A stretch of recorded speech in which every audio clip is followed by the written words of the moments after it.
आज है गुटों का निर्माण और ये सारा का सारा टॉपिक चल किसके अंतर्गत में रहा है? प्रथम विश्व युद्ध के अंतर्गत में।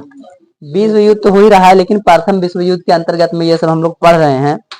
तो सैन्यवाद पढ़ लिए थे, सैनिक के बारे में, उग्र राष्ट्रवाद भी पढ़ लिए थे।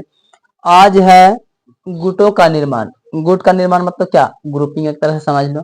छोटा मोटा ग्रुपिंग हम लोग करते हैं, नहीं तो उसको ग्रुप बोल देते हैं। और गुटों का निर्माण मतलब बड़ा बड़ा ग्रुप। गुट का निर्माण करना, कोई भी देश को हराना है, अपना अपना सैनिक एक साइड में इधर से कर लो, एक उधर से कर लो, मिला लो आपस में सबको और हमला बोल लो, तभी तो जीत पाओगे। तो सारा के सारा जो लेक्चर होगा वो है प्रथम विश्व युद्ध। प्रथम विश्व युद्ध के अंतर्गत हो रहा है ना ये सब। प्रथम विश्व युद्ध के अंतर्गत काम चल रहा है।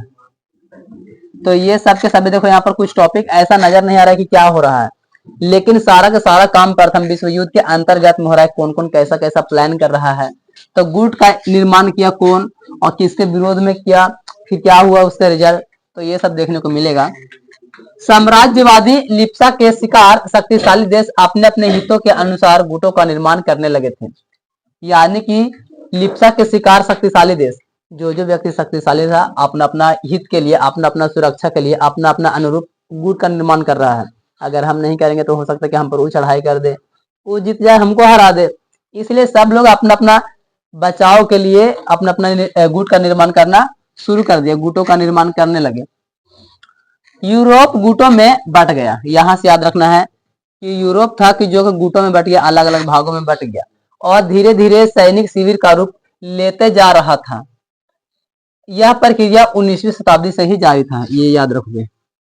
गुटों का निर्माण यूरोप में कब से चालू हो गया था? तो 19वीं शताब्दी से ही। 19वीं शताब्दी से ही यूरोप में गुटों का निर्माण चालू था और वहां पर क्या हुआ था कि धीरे धीरे सैनिक शिविर का रूप लेते जा रहा था।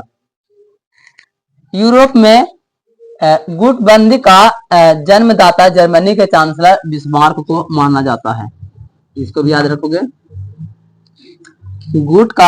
गुटबंदी का जन्मदाता यानी कि यूरोप में गुटबंदी करने का कौन दिया था सुझाव, कौन दिया, जन्म कौन दिया, कौन बोला था कि गुट बना लिया जाए तो कुछ फायदा हो सकता है?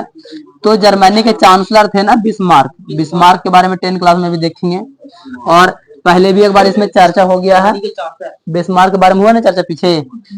हाँ, तो ये कौन थे? तो जर्मनी के चांसलर थे बिस्मार्क और यही यूरोप में गुटबंदी का मान्यता को दिए थे कि इसको करोगे तो ठीक रहेगा। जन्मदाता इन्हीं को माना जाता है। उसने सन 1889 में ऑस्ट्रिया के साथ में द्वैध संधि किया था, यानी कि दोनों क्या हुआ था? साथ में हुआ था। और 1882 ईस्वी में एक त्रिकूट बनाया। अब त्रिकूट का दूसरा नाम है ट्रिपल एलायंस।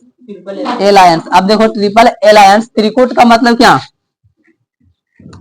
3 गो गुट, आपस में 3 गो गुट मिलकर के बनाया था। 1882 में एक त्रिकूट बनाया, यानी कि 3 गुट मिला था, जिसमें कौन कौन शामिल था?